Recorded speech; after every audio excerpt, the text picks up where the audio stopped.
आप सबका स्वागत है। आज आगे भी हम लोग भाषा विज्ञान के टॉपिकों पे अध्ययन करना है। आप लोग को सभी लोग को पता है कि माध्यमिक शिक्षा सेवा चयन बोर्ड के टीजीटी पीटी के विज्ञापन होने वाले हैं। इसकी तैयारी कैसे किया जाए, किस स्तर से हम लोग तैयारी करें, हम लोग का सिलेक्शन हो, तो ध्यान देंगे सभी प्रतियोगी। पहले तो आप सभी लोग जितना पढ़ाया जाए इसको लिखने का प्रयास करेंगे, और जब तक लिखेंगे नहीं तैयार नहीं होगा। और जो ये जितने भी क्लास से ली जा रही है इस समय, ये सब आप नोट्स बनाएंगे। समय भले लग सकता है, आप ऑफलाइन और ऑनलाइन में बहुत ज़्यादा अंतर नहीं पाएंगे जो है। और जितना ही आप उनको भाषा विज्ञान के बारे में अध्ययन कराया जाएगा, पूरा प्रयास है 100% जो है क्वेश्चन आपको मिलेंगे। एक भी क्वेश्चन बाहर नहीं मिले जाएगा, सब आपको इसी टॉपिक में ही मिल जाएंगे आपको। यानी भाषा विज्ञान जितना भी पढ़ाया जा रहा है, सारे चयन बोर्ड के टीजीटी पीटी के क्वेश्चन, और यूजीसी के भी डेट आ गए हैं, यूजीसी के भी क्वेश्चन आपको मिलेंगे। इसकी तैयारी कैसे आप लोग करेंगे? पहले तो आप जो है सभी जितने लोग घर पे हैं, आप लोग इलाहाबाद आएंगे और रूम पे अध्ययन करेंगे, और वीडियो को बहुत ही गंभीरता से उसको सुनेंगे।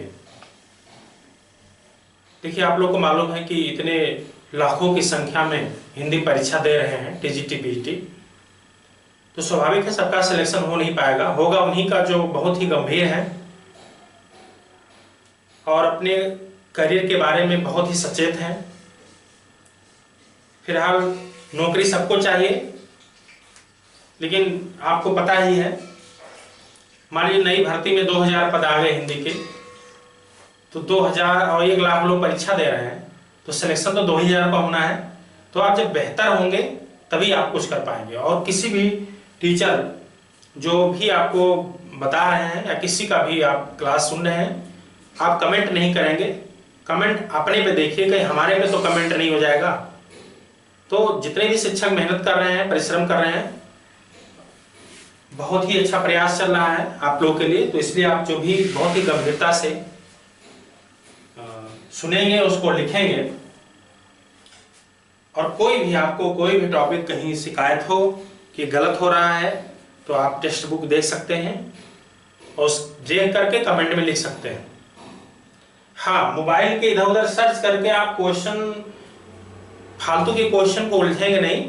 जितना बताया जा रहा है पर्याप्त है आप लोगों के लिए कंपटीशन की दृष्टि से।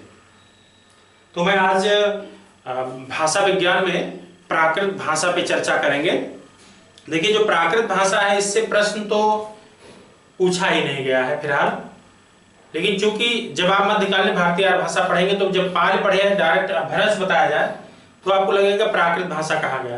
तो इसलिए प्राकृत भाषा को पढ़ना हमें, तो प्राकृत भाषा से क्वेश्चन आया नहीं अभी ना यूजीसी में, या आपके हाँ इस तरह के क्वेश्चन जरूर आ चुके हैं कि प्राकृत की पूर्वकालीन अवस्था क्या है। तो पहले प्राय होता है, तो प्राकृत होता है, तो भ्रंश होता है, तो पूर्वकालीन अवस्था पाली, इस तरह बन चुका है। लेकिन सीधे सीधे प्रश्न प्राकृत भाषा से नहीं आए। लेकिन चूंकि अगर प्राकृत का नाम ले रहे हैं, प्राकृत की पूर्वकालीन अवस्था क्या है, तो आप पाली भाषा कहेंगे। तो ये इसमें सवाल बन चुके हैं।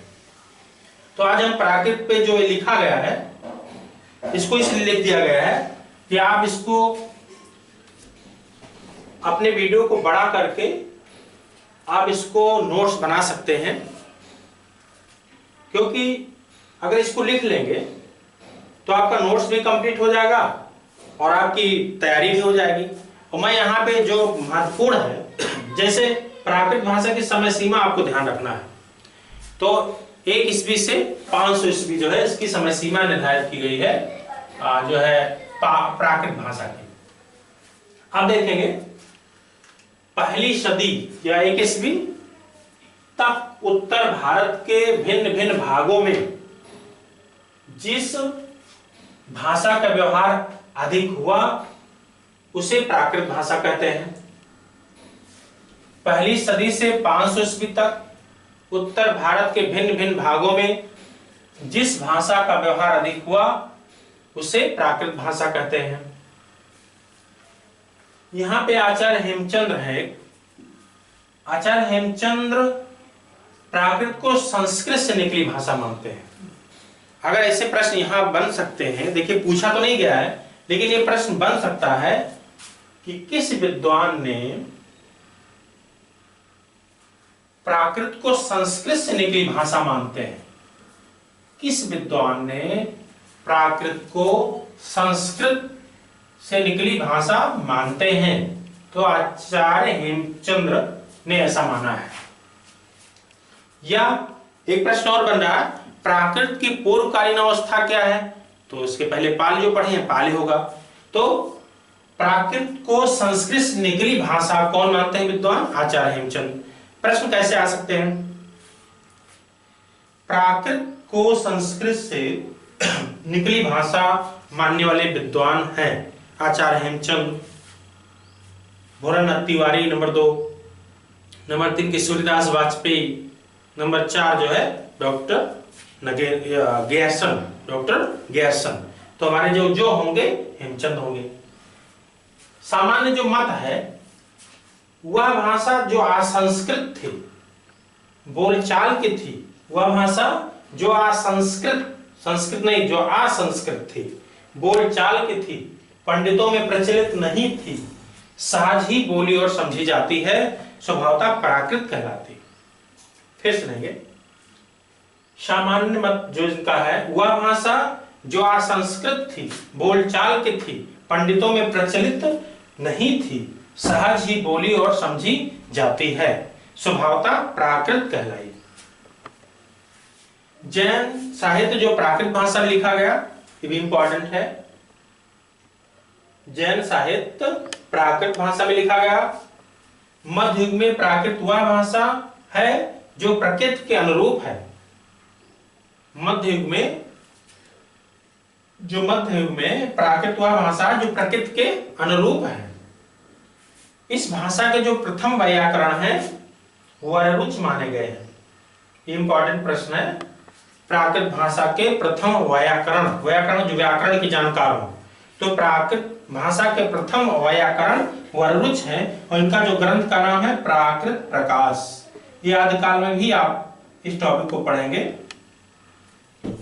कि अब देखिए इंपॉर्टेंट क्या चीज हुआ कि प्राकृत को संस्कृत से निकली भाषा कौन माने? हेमचंद्र। दूसरा, प्राकृत भाषा के व्याकरण कौन थे? वररुच। उनका ग्रंथ कौन था? है प्राकृत प्रकाश। फिर देखेंगे समय सीमा क्या है, 1 ईस्वी से 500 ईस्वी। ये जो महत्वपूर्ण इनके जो क्वेश्चन बन सकते हैं या ऐसे भी प्रश्न आ सकते हैं, वह कौन सी भाषा है जो असंस्कृत थी, बोलचाल की थी, पंडितों में प्रचलित नहीं थी, सहज ही बोली और समझी जाती थी, वो क्या है? तो आपका है प्राकृत। पाल अभ्रंश में प्राकृत। प्राकृत भाषा के प्रथम व्याकरण कौन है? वररुच है। वररुच। इनका ग्रंथ का क्या नाम है? प्राकृत प्रकाश। ये और प्राकृत भाषा की समय सीमा क्या है? 1 ईस्वी से 500 ईस्वी। अब और आगे देखेंगे प्राकृत की व्युत्पत्ति कैसे हुई। जो ऐसा अनुमान लगाया गया है, तो ऐसा अनुमान लगता है कि जन भाषा का संस्कार करके जब उसे संस्कृत से विभूत किया गया, तो जन भाषा जो उसकी तुलना में असंस्कृत थी और पंडितों में प्रचलित, इस भाषा के विरुद्ध जो प्रकृत या सामान्य लोगों में बोली जाती थी, सहजी प्राकृत नाम की अधिकारी बन बैठी। फिर से ध्यान देंगे कि प्राकृत की व्युत्पत्ति कैसे हुई। देखिए जो व्युत्पत्ति हुई है बहुत ही इजी सवाल है हमारे, लेकिन चूंकि अगर इस तरह कॉन्सेप्ट से लिखेंगे आप या सुनेंगे तो आपका और क्लियर होगा, क्योंकि कोई जरूरी नहीं कि एक लाइन आप तैयार करनी है वही परीक्षा में कर लेंगे। जब प्रश्न घुमाए जाते हैं, जब तक ये कॉन्सेप्ट इसको नहीं पढ़ेंगे पूरा, क्योंकि एक मान कहेंगे 3 प्रश्न में वही रट डालेंगे। ध्यान देंगे कभी कभी प्रश्न घुमा के पूछे जाते हैं, और ये किसी भी जो आयोग द्वारा प्रश्न, चयन बोर्ड द्वारा बनते हैं प्रश्न, वो अधिकार है उनको प्रश्न घुमाने का। वो इसी लाइन को इसे घुमा करके पूछ देंगे वही आंसर। तो अगर जब तक इसको समझे नहीं रहेंगे आपको प्रश्न ऐसे सवाल गलत हो जाते हैं। हाँ, रटे रटाए प्रश्न कर सकते हैं। तो देखें, ऐसा अनुमान लगता है कि जनभाषा का संस्कार करके जब उसे संस्कृत से विभूषित किया गया तो वह जनभाषा जो उसकी तुलना में असंस्कृत थी और पंडितों में प्रचलित इस भाषा के विरुद्ध जो प्रकृत या सामान्य लोगों में बोली जाती थी, सहज ही प्राकृत नाम की अधिकारी बन बैठी। आप देखेंगे बन बैठी। प्राकृत शब्द के दो अर्थ हैं। पहले अर्थ में ये 5वीं सदी ईसा पूर्व से 1000 ईस्वी तक की भाषा है, जिसमें प्रथम प्राकृत में पाल और अभिलेखी प्राकृत है। ध्यान देंगे,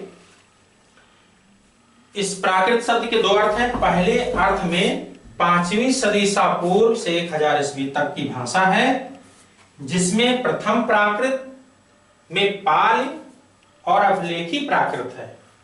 पाल और अभिलेखी प्राकृत है। द्वितीय प्राकृत में भारत एवं भारत के बाहर प्रयुक्त विभिन्न धार्मिक, साहित्यिक और अन्य प्राकृतें हैं।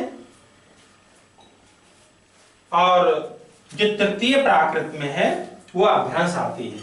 तो चूंकि हम लोग प्राकृत पढ़ रहे हैं तो प्राकृत के बारे में जानना है, चूंकि ऐसे ही आपको नोट करना है। फिलहाल रिवीजन का आत्मविश्वास की दृष्टि से इसको आप लिखेंगे। मैं पहले ही क्लियर कर दिया हूं, यहां से परीक्षा में प्रश्न ये इंपॉर्टेंट नहीं है कि परंपरागत प्रश्न आते हैं, लेकिन आपकी जो पाली भाषा है या भ्रंश भाषा है, हम कभी भी प्रश्न पूछे जा सकते हैं।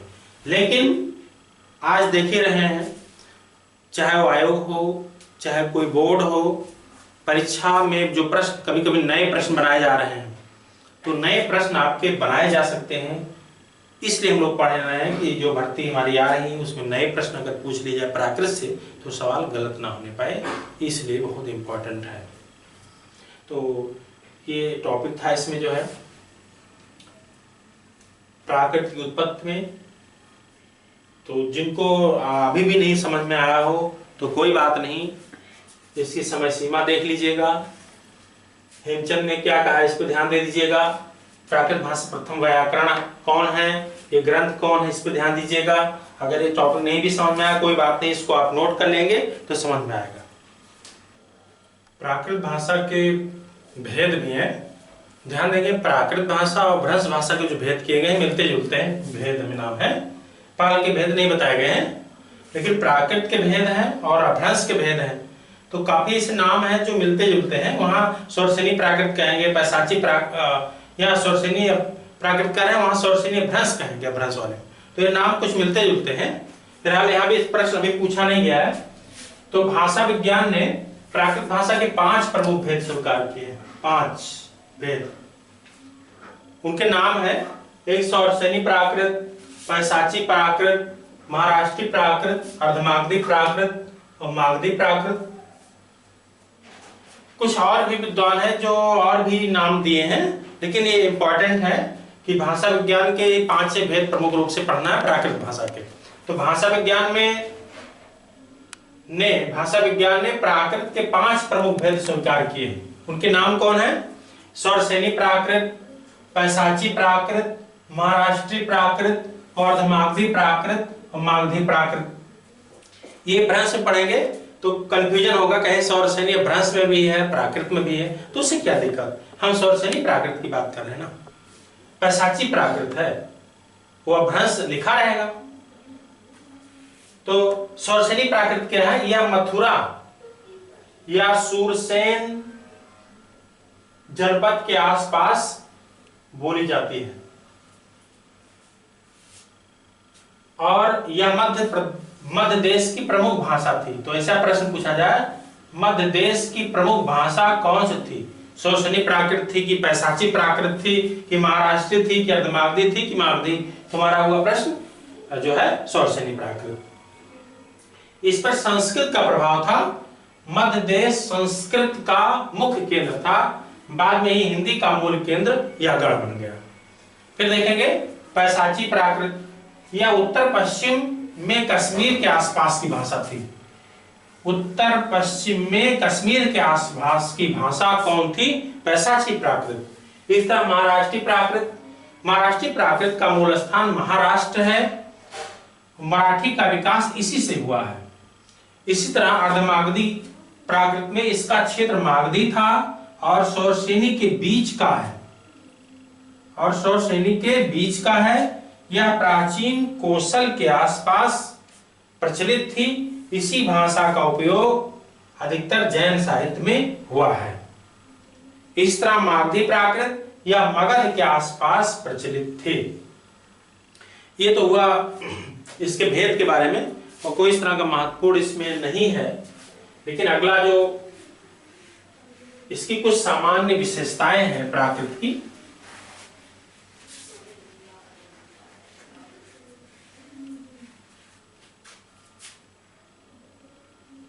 प्राकृत भाषा की सामान्य विशेषताएं।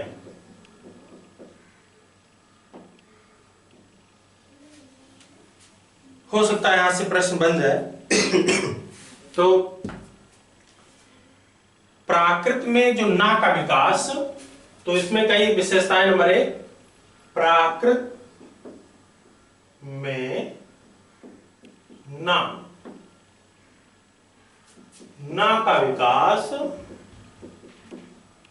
उसे अपभ्रंश की विशेषताओं से प्रश्न ज्यादा इंपॉर्टेंट है। तो प्राकृत में ना का विकास ड़ा के रूप में हुआ है। ड़ा के रूप में हुआ है। ये सब कुछ प्रश्न इंपॉर्टेंट है कि प्राकृत में ना का विकास ड़ा के रूप में हुआ है। तो पूछ सकते हैं कि किस भाषा में ना का विकास ड़ा के रूप में हुआ है? तो प्राकृत भाषा। अपभ्रंश भी रख सकते हैं, पाल भी रख सकते हैं। फिर नंबर 2, प्राकृत में व्यंजनांत शब्द नहीं है। व्यंजनांत, प्राकृत में व्यंजनांत यानी व्यंजन जैसे लिखते हैं, व्यंजनांत शब्द नहीं है। इससे बहुत ही महत्वपूर्ण विशेषता है। इसमें ध्यान देंगे कि यहां पे इस भाषा में यानी प्राकृत भाषा में ना का विकास ड़ा के रूप में हुआ। नंबर 2, प्राकृत में व्यंजनांत शब्द नहीं है। फिर अगला टॉपिक है वैदिकी और संस्कृत। इन जो वैदिक पढ़ते हैं, वैदिकी और संस्कृत।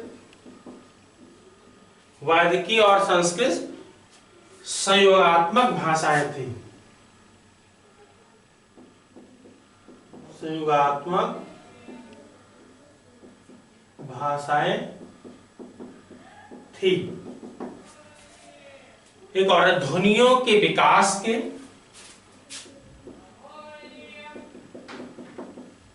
ध्वनियों के, फिर ध्यान देंगे ध्वनियों के विकास के कुछ विशेष रूप भी, ध्वनियों के विकास के कुछ विशेष रूप भी बहुत ज्यादा इंपॉर्टेंट नहीं है, इस काल में दिखाई पड़ते हैं। यानी प्राकृत भाषा काल में, इस काल में दिखाई पड़ते हैं। यहाँ पे महत्वपूर्ण अपभ्रंश की विशेषताओं से प्रश्न आ रहे हैं। तो प्राकृत की भी कुछ विशेषताएं हैं जिसपे आपको अध्ययन करना है। तो एक चीज पॉइंट यहाँ इंपॉर्टेंट है कि प्राकृत भाषा में जो ना था, इसका विकास ड़ा के रूप में हुआ है। दूसरी बात, इन्हीं ना को उड़ा कहा जाता है यहाँ पे। और इसमें व्यंजनांत शब्द नहीं आए हैं। वैदिक और वैदिकी जो था और संस्कृत संयोगात्मक भाषाएं थी। वैसे संस्कृत संयोगात्मक होता ही है कि हिंदी आपका वियोगात्मक है। दूसरा, ध्वनियों के विकास के कुछ विशेष रूप भी इस काल में, यानी इस प्राकृत भाषा के काल में दिखाई पड़ते हैं। ये इसका जो सार्वभौम ना होकर प्रायः क्षेत्रीय अधिक है। यह सार्वभौम ना होकर क्षेत्रीय अधिक है। क्षेत्रीय अधिक है। एक चीज और, ये भाषा विज्ञान में जो आपने प्राकृत भाषा पढ़ा, यहाँ से प्रश्न मैंने पहले ही क्लियर कई बार कर चुके हैं कि बहुत ज्यादा प्रश्न बने ही नहीं है यहाँ से प्रश्न, लेकिन तब भी अपने स्तर से इसको देखेंगे तो कुछ एक सामान्य विशेषताएं प्रमुख थी, 3-4 इसको ध्यान देंगे कि इसमें ना का विकास ड़ा के रूप में हुआ है और इसमें व्यंजनात् शब्द नहीं आए हैं। वैदिकी और संस्कृत संयोगात्मक भाषाएं थी और ध्वनियों के विकास के कुछ विशेष रूप भी इसमें दिखाई पड़ते हैं। यह सार्वभौम ना होकर के क्षेत्रीय अधिक है। क्षेत्रीय अधिक है। तो इस तरह के प्राकृत भाषा के टॉपिक थे। और इसमें अगला जो टॉपिक होगा आपका अपभ्रंश भाषा। आप सभी लोग टेक्स्ट बुक या जो भी कहीं टॉपिक मिले अपभ्रंश, जरा इसको पढ़ेंगे। और कल के क्लास में मैं अपभ्रंश के बारे में बताऊंगा, जो बहुत ही महत्वपूर्ण परीक्षा के दृष्टि है। वो कहाँ प्रश्न आ सकते हैं, यूजीसी परीक्षाओं में, असिस्टेंट प्रोफेसर की परीक्षाओं में, माध्यमिक शिक्षा सेवा ज्ञान बोर्ड के टीजीटी पीजीटी में, या और केवीएस, नवोदय, अधिलिधिनस जैसी परीक्षाओं में, या अदर राज्यों में भी टीजीटी पीजीटी के प्रश्न अपभ्रंश से पूछ सकते हैं। तो मेरा अगला क्लास होगा अपभ्रंश भाषा के बारे में। तो प्राकृत भाषा के ये जो है क्लास थे आज।